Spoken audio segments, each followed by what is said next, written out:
देश विरोधी बांसुरी को हराएगा देशभक्त सोमनाथ। नई दिल्ली लोकसभा वालों, चुनाव की घड़ी आ गई है।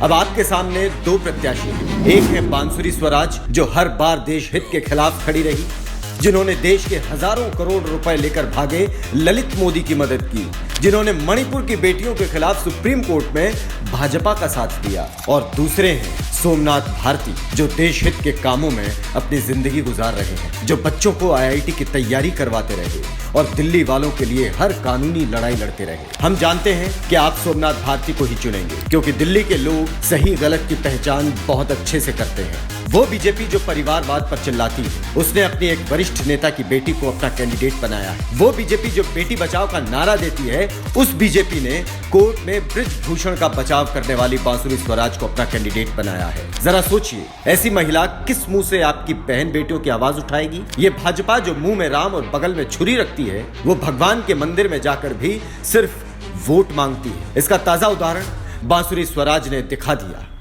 जब मंदिर में जाकर भी वो राजनीतिक सभा करने लगी और वोट मांगने लगी। इससे ज्यादा शर्मनाक और क्या होगा? और दूसरी तरफ है आईआईटी दिल्ली से एमएससी करने वाले सोमनाथ भारती, जो अपनी पढ़ाई पूरी करके एक सफल एंटरप्रेन्योर भी बने। उनकी बनाई भारती इन्फोटेक प्राइवेट लिमिटेड को एयरटेल के सुनील मित्तल जी ने खरीदा।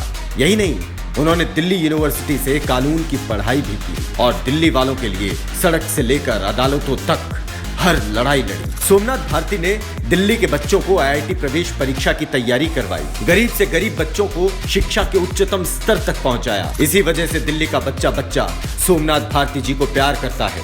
हर युवा उन्हें अपनी आवाज मानता है और इसीलिए मालवीय नगर की जनता ने इन्हें 3 बार चुनकर विधानसभा में भेजा। आज यही सोमनाथ भारती नई दिल्ली लोकसभा से आपके कैंडिडेट हैं। आपने दिल्ली को एक आईआईटीएन मुख्यमंत्री दिया और अब आप ही देश को एक आईआईटीएन सांसद देने जा रहे हैं। सोमनाथ भारती संसद में जाकर आपकी आवाज तो बनेंगे ही, साथ ही वो दिल्ली का सुरक्षा कवच भी बनाएंगे और अरविंद केजरीवाल के हाथ भी मजबूत करेंगे। फिर कोई भी दिल्ली के काम रोकने की हिम्मत नहीं कर पाएगा। संसद में भी केजरीवाल तो दिल्ली होगी और खुशहाल।